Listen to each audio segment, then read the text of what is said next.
This slide and Resource 1 provide an overview of autism. They provide concise information about some of the most frequently asked questions about autism. The resource is a great handout to give to colleagues, other educators, families, and caregivers. We're going to review this slide in some detail, but before we do, let's spend a few minutes reviewing your Resource 1, which is a copy of this slide. As you review it, perhaps you want to put a check mark next to information that you already know or may be familiar with, and perhaps an exclamation mark against any new information that you might find surprising. First, I'm going to discuss the two columns at the top of the page. Autism is, and for me sometimes, what's more important is autism is not. Autism is a developmental disability.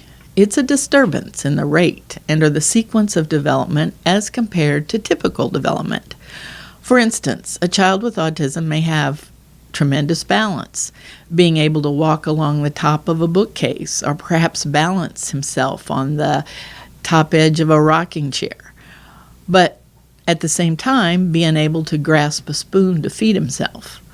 Or another child may be fascinated by letters and words, even reading at a very young age, but not able to use the toilet at all. Autism is a neurophysiological, or I call it brain-based disorder, meaning that it's a physical or chemical problem and it isn't learned. That means it's not in the physical makeup of the child and cannot be caused by treating the child poorly. It's not a mental or emotional illness. Mom did not do it to the child. There was a man, quite famous actually, named Bruno Bettelheim, who used the term refrigerator mother in the late 1950s and 60s. Parents were told then that their poor parenting caused the syndrome of autism in their child. As a result, children were taken away from their parents and given play therapy, while the parents were subjected to psychotherapy for their aberrant affective skills. When I meet parents at a conference where the word autism may come up, the first thing I tell them is that they did not cause this problem in their child. I give them a list of appropriate books that they might want to read and tell them to avoid most everything at their local library written by Bruno Bettelheim that has anything to do with autism.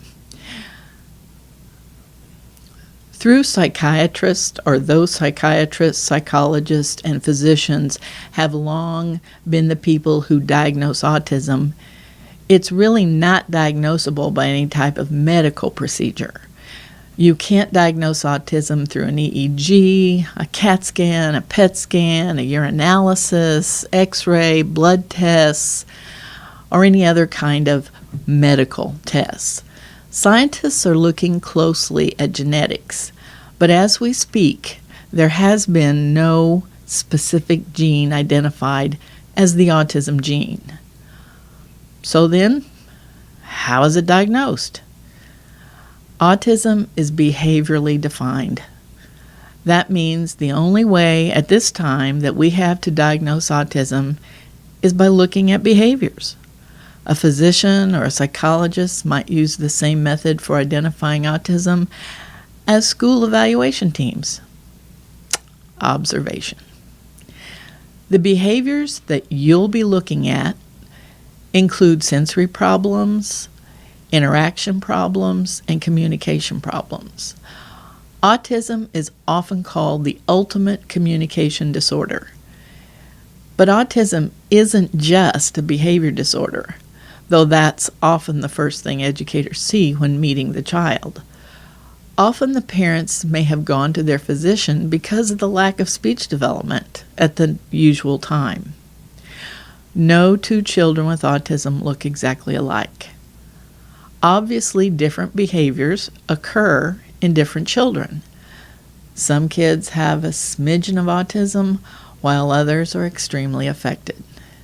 So it helps to have met more than one youngster or person with autism to become comfortable in identifying the syndrome. Unfortunately, autism is a lifelong disability. It's not curable. But through good educational programming, many of the symptoms of autism can be managed and softened. This can make it look as though the person no longer has autism. And at that point, you can say, "Job well done."